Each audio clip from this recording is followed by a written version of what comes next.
Hi, my name is Lori, and some of you that are watching these videos are, you know me, and we have a personal relationship, and some of you don't know who I am at all.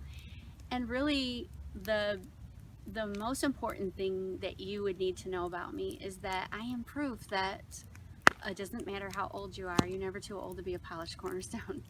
And so, uh, I was thinking of this first challenge. I am fearfully and wonderfully made. I could tell you a lot of things about myself, like the fact that I've been married for 29 years to a wonderful man, or that I have 9 wonderful children, or 2 grandchildren and 2 on the way. But those things really actually don't define me. They're not who I am. Jesus Christ is who defines me. And years ago, when I was very young, um, I allowed my outward um, looks and the things that I allowed things like that to define me. Um, and I was very dissatisfied with how God had made me.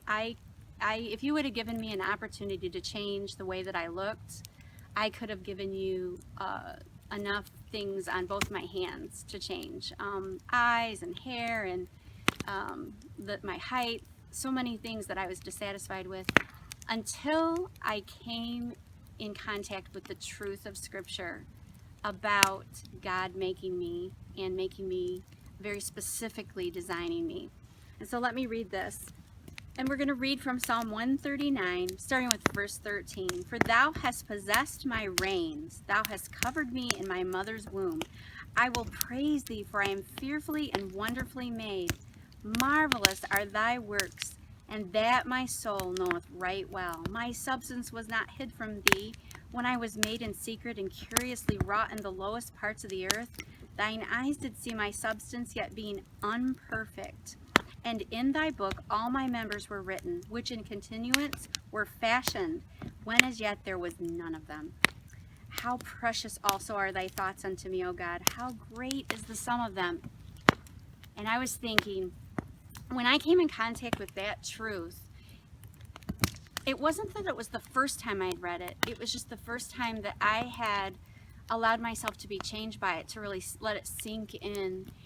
And I was convicted. I was convicted that the scripture calls our Father the potter and we're the clay. And he had molded me and fashioned me in a certain way. And I was like bucking up against him. I was like raising my fists and saying, I don't like how you made me. And it would be sort of like if you and I had a beautiful canvas and we got to paint it any way we wanted. And we were expressing ourselves on that canvas.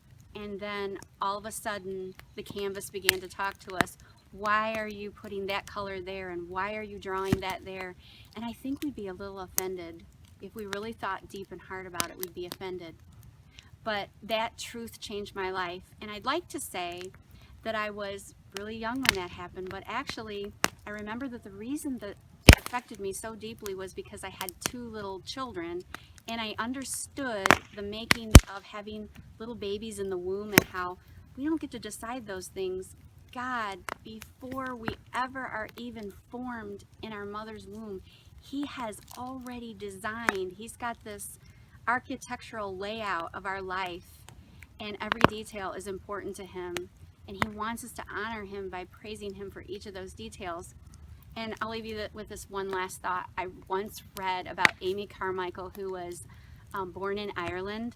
This gal was born with very brown eyes, and she became a missionary later on in her life to India. And she was responsible for saving little children from just devastating things, being misused, and so she would have to oftentimes go into these places where she would rescue these children.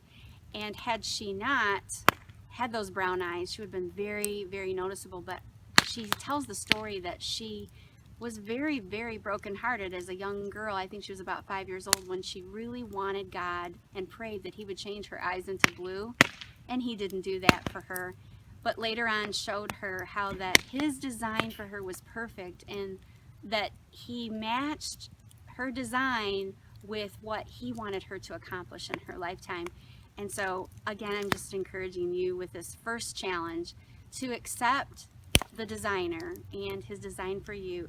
All the attributes, your height, your skin texture, your hair color, everything about you that you cannot change, He has designed for you perfectly and wonderfully.